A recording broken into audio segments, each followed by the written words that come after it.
telah menyusun strategi jangka panjang dalam menyikapi pandemi COVID-19 yang diprediksi masih akan berlangsung beberapa waktu ke depan. Seiring dengan kembalinya aktivitas pelaku usaha, pemerintah juga terus melakukan berbagai upaya untuk membiasakan masyarakat beradaptasi dengan kebiasaan baru, seperti terus disiplin protokol kesehatan dan menggunakan aplikasi Peduli Lindungi untuk screening di ruang publik. Lantas seperti apa pelaku usaha dalam menerapkan protokol kesehatan agar tetap mewujudkan peluang ekonomi di tengah pandemi? Kita akan bahas selama 30 menit ke depan bersama dengan saya Melisa Gandasari hanya di Zona Inspirasi.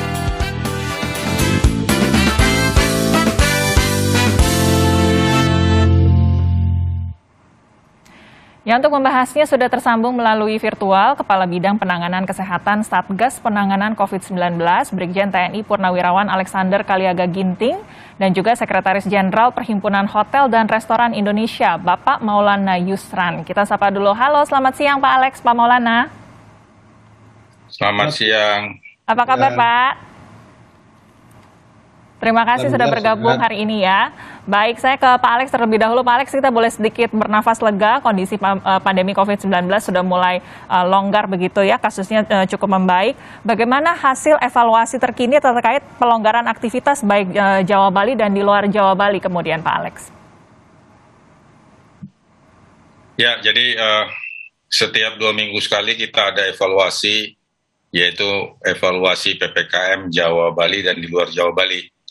Dan kemudian setiap hari ada dashboard yang melaporkan berapa kasus yang bertambah, berapa kasus aktif, dan berapa kasus yang meninggal dunia. Dan kalau kita lihat dibandingkan dengan bulan 7 itu sangat berbeda bermakna, di mana pandemi itu sudah terkendali, terkontrol, tapi rentan untuk bisa terjadi lonjakan kasus. Jadi sebagai contoh bahwa di laporan 21 November kasus positif berada di 314 kasus dan memang sekitar 15 orang. Dan kemudian kita juga mendengar berbagai laporan PPKM kabupaten kota di Jawa, khususnya di 5 provinsi, terjadi kenaikan jumlah kasus aktif, tapi walaupun memang tidak bermakna, tapi ini memberikan lampu kuning bahwa kasus itu masih ada bertransmisi di masyarakat walaupun kecil. Nah, yang berikut bahwa Kementerian Kesehatan sudah melaporkan bahwa ada varian baru yang beredar di masyarakat sejak pertengahan tahun lalu yang disebut dengan varian Delta. Di samping ada varian Beta dan Alpha yang sebelumnya sudah ada.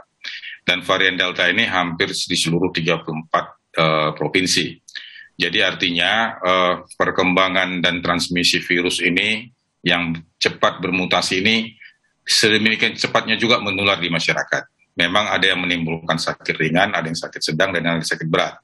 Tapi kita beruntung bahwa vaksinasi kelompok yang pertama, suntikan pertama itu sudah lebih 60%, dan yang kedua itu sudah ada 40%. Jadi artinya memang sudah lebih terlindungi.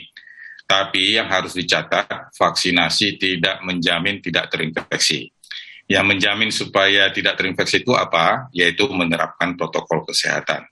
Jadi kendati pun pemerintah sudah memberlakukan PPKM level 1, level 2, dan sudah ada pemulihan dari berbagai kegiatan sosial ekonomi, tapi protokol kesehatan ini harus tetap konsisten. Jadi kepatuhan di masyarakat itu harus di atas 90%. Ya. Jika tidak, nanti ini akan mengakibatkan lonjakan kasus.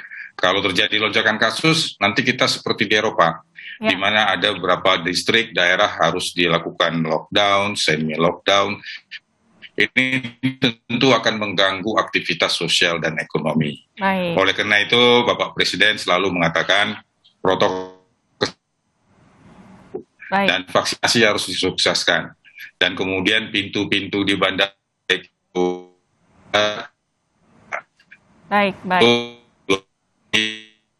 tetap. Dan kalau tidak salah hari ini PPKM di luar Jawa Bali berakhir dan tentu masih dalam evaluasi. Kira-kira demikian gambarannya. Baik, jadi memang kondisinya sudah cukup terkendali, tapi terus diingatkan kepada masyarakat untuk terus waspada begitu ya Pak. Ya, saya mau ke Pak Maulana kemudian, karena yang bernafas lega kemudian pastinya dari dunia usaha juga. Bagaimana Pak pantauan dari teman-teman pengusaha, kegiatan dunia usaha dengan adanya situasi yang cukup terkendali saat ini, sejauh ini kegiatan usaha seperti apa kemudian Pak Maulana? Ya, tentu seiring dengan melandainya kasus dan PPKM levelnya juga menurun ya, tentu kesempatan untuk tumbuh di sektor pariwisata, khususnya hotel, restoran itu memang besar ya. Kalau kita perhatikan di berbagai wilayah, memang kejadiannya adalah peningkatan pergerakan. Karena bagaimanapun, kalau kita bicara pariwisata, memang urat nadinya itu memang pergerakan. Jadi kalau pergerakan itu tahan, otomatis mereka akan pertumbuhannya akan melambat. Nah, dalam hal ini juga dipengaruhi pertumbuhan pergerakan itu antara lain karena biaya travelingnya juga menurun. Karena seiring dengan penurunan PPKM levelnya, kemudian persyaratan perjalanan khususnya untuk transportasi udara itu kan tidak mewajibkan PCR. Ya, Nah, harga antigen itu cukup cukup inilah di apa namanya bisa diterima lah oleh masyarakat sehingga pertumbuhan pergerakan domestik itu terjadi. Nah, kita bisa lihat dari beberapa daerah yang okupansinya rendah ya, khususnya Bali, ya kan penerbangannya bertambah, okupansinya juga meningkat walaupun peningkatan okupansi itu belum merata di berbagai wilayah. Maksudnya, misalnya contoh satu provinsi itu belum semuanya lah. Seperti Bali kita lihatnya Denpasar, Kabupaten Badung ya. itu memang terjadi peningkatan. Demikian, Mbak. Baik, jadi adanya pergerakan ini kemudian memang betul-betul membantu dunia usaha untuk berputar produk perekonomian kembali begitu Pak Maulana ya. Tapi tadi seperti diingatkan oleh Pak Alex, tentunya kita tetap harus waspada. Protokol kesehatan seperti apa kemudian yang diterapkan oleh para pelaku usaha sehingga jangan sampai tadi adanya gelombang ketiga atau berikutnya bisa terjadi lagi di Indonesia, Pak. Ya, itu statement Pak Alex itu menjadi penting ya, karena begini, ya, dalam rangka perubahan perilaku ini memang kami melihatnya sesuatu yang masih perlu perjuangan. Jadi kami sebenarnya kalau dari organisasi kita dari awal COVID itu sudah membuat satu pedoman bagaimana penerapan atau SOP dalam menjalankan operasional hotel dan restoran. Nah, itu juga kita mengikuti dengan adanya keputusan Menteri Kesehatan 382 dan 328. Jadi protokol kesehatan itu wajib. Apalagi sekarang ditambah dengan bagaimana kita harus menerapkan aplikasi Peduli Lindungi Ya. guna untuk mengesahkan atau mengetahui mana yang sudah vaksin, mana yang belum, dan jumlah volume orang di dalam. Namun sekali lagi, memang ini adalah pekerjaan yang cukup panjang ya prosesnya. Panjang itu dalam memastikan semua lini itu benar-benar taat atau patuh terhadap hal ini. Kami berharap ini tetap terus berlangsung dan segera akan dipatuhi. Jadi permasalahan utama biasanya umumnya dari masyarakat atau tamu ya. Ini yang paling sulit kadang-kadang kalau sudah terjadi pertumbuhan di mana di dunia industri kami saat ini selama COVID itu kan kekurangan SDM-nya ya, karena kita melakukan efisiensi sehingga pada saat-saat lonjakan kadang-kadang sering tidak tercover untuk dalam situasi pengawasan. Namun kami berharap ini tidak menjadi satu alasan. Nah, ini yang terus kita selalu sosialisasi di organisasi, juga selalu diskusi apa-apa saja kendalanya untuk juga bisa dicarikan jalan keluarnya. Demikian, Mbak. Baik. Pak Alex, saya kembali ke Pak Alex. Tadi Pak Maulana sempat sampaikan bahwa selain adanya protokol kesehatan dilakukan, partisipasi dari masyarakat ini menjadi penting kemudian. Tadi Bapak juga sempat sebutkan bahwa di beberapa daerah sempat terjadi adanya peningkatan kasus. Apakah ini dipengaruhi dengan adanya pola perilaku masyarakat yang masih belum patuh, atau apa penyebabnya sehingga terjadi sedikit lonjakan di beberapa daerah kemudian, Pak? Ya, jadi seperti kita ketahui bahwa PPKM adalah instrumen yang kita andalkan satu-satunya dalam rangka melakukan pengendalian dan penanggulangan COVID. Ini sudah terbukti. Di bulan 7 kita PPKM darurat, kemudian PPKM level 4, kemudian kita levelisasi, sehingga akhirnya kita sekarang sampai di PPKM level 1 dan 2. Ini pekerjaan yang luar biasa, negara yang besar, penduduknya lebih 180 juta, tetapi bisa kita melakukan koordinasi dan kemudian sinkronisasi sehingga ini bisa dikerjakan dengan baik. Oleh karena itu, ini merupakan harta yang berharga yang harus bisa dipertahankan supaya tidak terjadi lonjakan. Jadi apa yang terjadi adalah bahwa terjadi perbaikan di levelisasi, artinya terjadi pemulihan kesehatan, terjadi pemulihan di aktivitas sosial ekonomi. Pemulihan ini tentu berakibatkan terjadinya keluapan kegembiraan yang luar biasa. Artinya peluang untuk beraktivitas terbuka. Tetapi yang harus diwaspadai, jangan keluapan kegembiraan yang luar biasa ini mengalahkan kewaspadaan. Ya. Jadi selagi kita masih pandemi, kewaspadaan itu harus nomor satu, harus menjadi nomor satu di dalam setiap aktivitas kehidupan. Contohnya, kalau saya keluar rumah, maka saya harus bawa sanitizer, pakai masker yang benar. Ya. Kalau saya keluar rumah, maka saya harus memperhatikan jam-jam di mana supaya tidak terjadi penumpukan orang. Jangan nanti kita pergi ke market gitu, ke tempat belanja-belanja pada jam yang sama, akhirnya untuk belanja saja antri, untuk membayar saja antri, sehingga akhirnya sudah terjadi transmisi karena virus itu masih ada di masyarakat. Ya. Ini yang harus diwaspadai. Demikian juga misalnya sebagaimana yang disampaikan Pak Maulana, kita bergembira ria bahwa orang bisa berlibur karena pemerintah tidak melarang berlibur. Karena yang dilarang pemerintah itu adalah jangan ada terjadi penumpukan. Ya. Dan jangan terjadi ada kumpul-kumpul sehingga tidak lagi jaga jarak. Boleh berlibur dan ini menjadi aktivitas kita dan menjadi kesempatan kita. Tapi bagaimana kita ada kerjasama masyarakat, pemerintah, satgas, dan seluruh aparat yang ada untuk menjaga protokol ini. Kita harus belajar apa yang terjadi sekarang di Jerman. ICU-nya penuh, harus dikirim ke Austria. Ya. Demikian juga di Prancis, demikian juga di Rusia, Singapura misalnya. Padahal mereka sudah vaksinasi di atas 80%. Ya. Infrastruktur juga baik. Oleh karena itu ini jadi pembelajaran bagi kita, bahwa untuk menjaga protokol kesehatan itu mulai dari diri kita, keluarga kita, pribadi kita, dan juga penyelenggara bisnis. Baik. Jadi ini juga harus sama-sama sehingga bisa kita mempertahankan dinamika yang ada sekarang ini sehingga ekonomi tumbuh, ekonomi bangkit, dan sosial kita juga aktivitasnya. Baik. Nanti kita akan bahas Pak mengenai libur akhir tahun yang sebentar lagi akan kita jelang. Antisipasi seperti apa yang sudah disiapkan oleh pemerintah dan juga pelaku usaha. Nanti kita akan kembali lagi, Anda jangan kemana-mana, Zona Inspirasi segera kembali.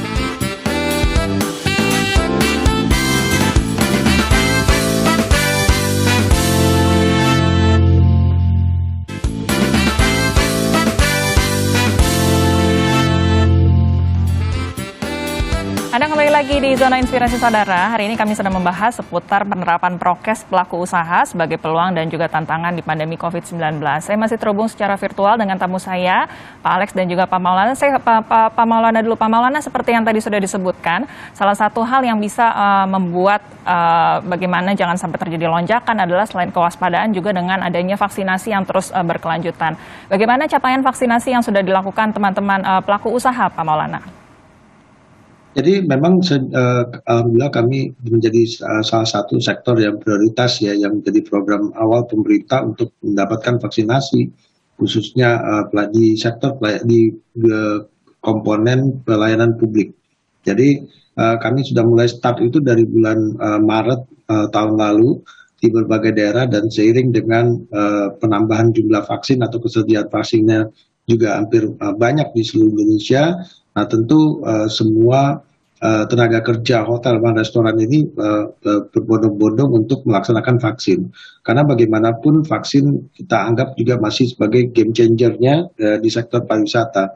Kita tidak ingin angka kasus itu meningkat hanya karena permasalahan vaksin.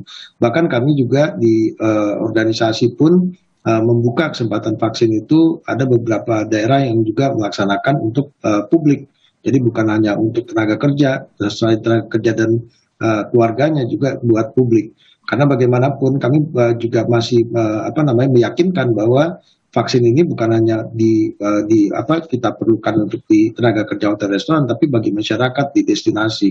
Ini menjadi penting ya untuk sebagai bagian dari upaya agar angka kasus ini tidak meningkat di setiap destinasi. Jadi kami setiap destinasi ini bersaing untuk itu, supaya jumlah masyarakat yang divaksinnya juga meningkat. Demikian, Mbak. Baik Pak Maulana. Pak Alex, vaksinasi sudah terus dilakukan, protokol kesehatan juga sudah langsung terus dilakukan. Yang sebentar lagi akan kita jelang adalah libur akhir tahun. Ini kita sudah lama sekali mungkin masyarakat tidak pergi berlibur. Yang kita takutkan nanti akan terjadi lonjakan kemudian. Apa antisipasi yang dilakukan pemerintah untuk acara libur akhir tahun ini kemudian, Pak Alex? Ya, jadi pada prinsipnya pemerintah tidak ada larangan untuk berlibur. Karena berlibur itu kan menyangkut soal hak asasi manusia ya. Jadi yang dilaksanakan oleh pemerintah itu adalah memperketat dan membatasi mobilitas masyarakat saat libur Natal dan Tahun Baru 2022.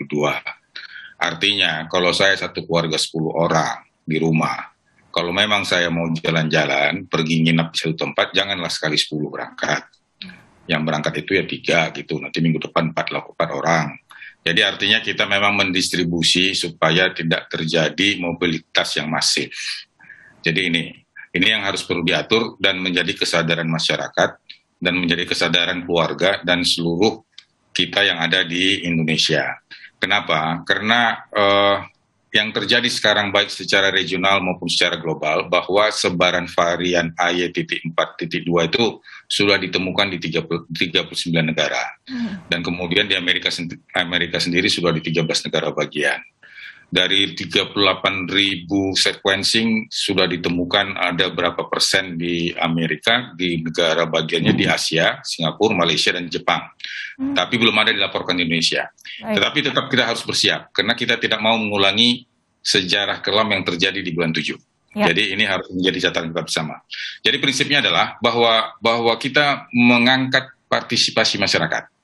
Jadi partisipasi masyarakat yang penuh dengan kewaspadaan. Ini yang harus kita bangun. Libur boleh saja, dan kemudian kita boleh mempertahankan bagaimana kita mengatur supaya kita bisa keluar rumah, tetapi tetap harus ada alat kontrolnya. Oleh karena itu, posko PPKM di tingkat desa dan kelurahan terus aktif. Demikian juga di kabupaten kota untuk melakukan pengendalian dan pengawasan. Dan kemudian pemerintah juga akan merencanakan bahwa pegawai negeri tidak ada mengambil cuti. Jadi tidak ada cuti panjang. Termasuk juga BUMN, termasuk juga TNI Polri. Dan kemudian pemerintah mendorong supaya semua orang harus menggunakan aplikasi Peduli Lindungi yang mempunyai gadget, yang mempunyai handphone. Ya. Dan bagi yang tidak tentu ada kartu vaksinasi. Dan kemudian mengajak masyarakat supaya tidak ada kegiatan yang mengakibatkan kerumunan banyak orang. Seperti pawai, festival, arak-arakan, dengar musik rame-rame. Boleh dengar musik, tapi dengar musiknya di rumah, ya. Jadi boleh beberapa orang. Kemudian bahwa wisata-wisata itu dianjurkan supaya ada satgas wisata. Jadi ada satgas yang mengatur check-in, check-out-nya. Jadi kalau kapasitasnya memang 50%, begitu 50% ya di-stop dulu. Sehingga tunggu yang di dalam keluar dulu, kemudian dilakukan desinfektasi, baru kemudian yang dari luar masuk lagi ke dalam.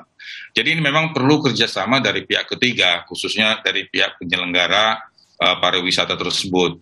Pariwisata itu penting loh, jadi masyarakat juga membutuhkan. Hotel, restoran, masyarakat membutuhkan, tidak ada yang tidak membutuhkan.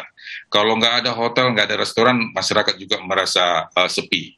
Oleh karena itu, tapi bagaimana kita bisa mengatur bersama-sama supaya daerah-daerah wisata tersebut tidak menjadi klaster. Dia tidak menjadi epicenter. Jadi dari pihak penyelenggara mengatur check-in, check-out-nya, mengatur tentang desinfektasinya, mengatur tempat duduk kalau itu di restoran, dan pembatasan ini tentu sifatnya temporer. Pembatasan ini menyesuaikan dengan dinamika kasus positif, kasus harian yang ada di berbagai lingkungannya. Oleh karena itu inilah yang harus kita dukung bersama-sama. Baik, nanti kita coba cross-check ke Pak Maulana apa saja persiapan yang sudah dilakukan dari teman-teman pelaku usaha. Tapi kita jeda sebentar, Pak Alex dan juga Pak Maulana. Nanti kita akan kembali lagi, jangan kemana-mana, tetap di Zona Inspirasi.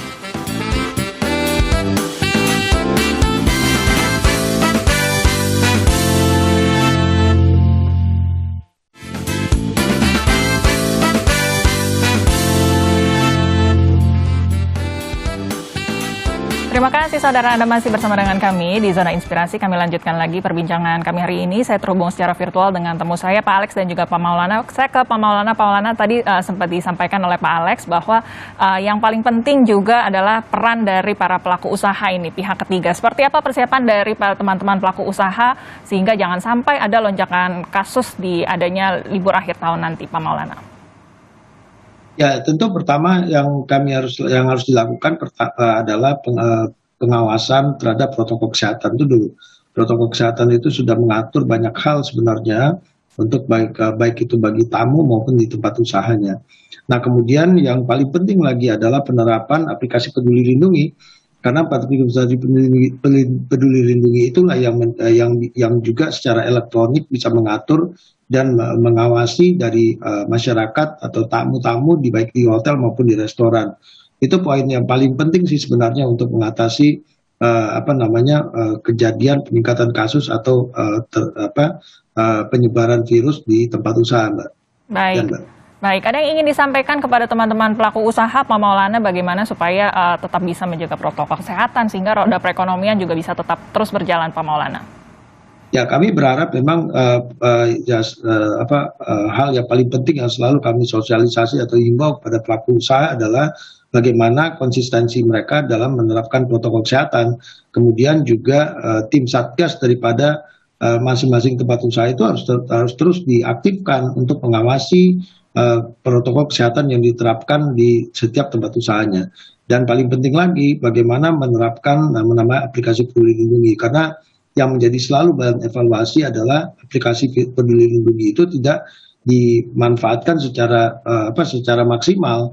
Ya kan, nama aplikasi Peduli Lindungi kan bukan hanya sekedar scan barcode saja, namun harus ada pengawas yang mengawasi dari aplikasi itu sendiri pada saat mereka check-in, sehingga pengawas itu memang benar-benar bisa melihat apakah kriteria tamu yang akan masuk ke dalam tempat usaha itu adalah memang sudah melaksanakan vaksin sekali, 2 kali, atau bahkan mereka termasuk golongan yang tidak boleh masuk ke dalam, misalnya ditandai dengan warna merah ataupun hitam. Nah, ini yang menjadi penting sih sebenarnya, yang harus dilakukan secara komitmen, termasuk juga jumlah pengunjung yang ada di dalam situ yang sudah kita set sebanyak yang sudah diizinkan. Baik, semoga bisa dimanfaatkan dengan baik pada akhirnya oleh masyarakat dan juga para pelaku usaha. Pak Alex, waktu kita sudah mau habis, boleh disampaikan secara singkat mungkin ada pesan untuk masyarakat dan juga para pelaku usaha terkait bagaimana kita tetap harus waspada karena virus sebenarnya tetap masih ada, Pak Alex. Ya, jadi setelah kita mencapai PPKM level 1, level 2, ini menjadi taruhan bagi kita agar bisa mempertahankannya ke depan. Tidak seperti negara lain mendapat lonjakan kasus yang cukup tinggi, tapi kita bisa terkendali. Walaupun di sana-sini ada kenaikan kasus, ya, tapi masih bisa ditoleransi. Dan oleh karena itu ini membutuhkan kerjasama semua pihak. Ya. Jadi walaupun pemerintah menerapkan PPKM level 3, itu sebenarnya semata-mata dalam rangka mengatur lalu lintas. Sehingga lalu lintas itu tidak melebihi 50%, kemudian lalu lintas itu bisa mengatasi tidak terjadi kerumunan, tapi di atas semua itu adalah kesadaran kita bersama. Oleh karena itu, kita bergembira ria karena kita menyambut libur panjang, tapi bukan berarti kita tidak waspada. Kewaspadaan itu harus tetap menjadi nomor 1, sampai nanti pandemi ini dicabut. Jadi inilah harapan kita bersama. Baik. Terima kasih Pak Alex dan juga Pak Maulana untuk informasinya hari ini. Semoga kita betul-betul bisa berpartisipasi sehingga jangan sampai ada lonjakan kasus lagi dan roda perekonomian juga bisa tetap lancar berjalan. Terima kasih untuk waktunya Pak Alex dan juga Pak Maulana. Saudara, berakhir sudah bincang-bincang kita hari ini. Semoga perbincangan kita tadi bisa menyadarkan masyarakat bahwa risiko transmisi virus corona masih rentan terjadi. Sehingga masyarakat terus dihimbau agar tetap mematuhi protokol kesehatan dan didukung dengan melakukan vaksinasi. Saya Melissa Gandasari pamit undur diri, selamat melanjutkan aktivitas, sampai jumpa.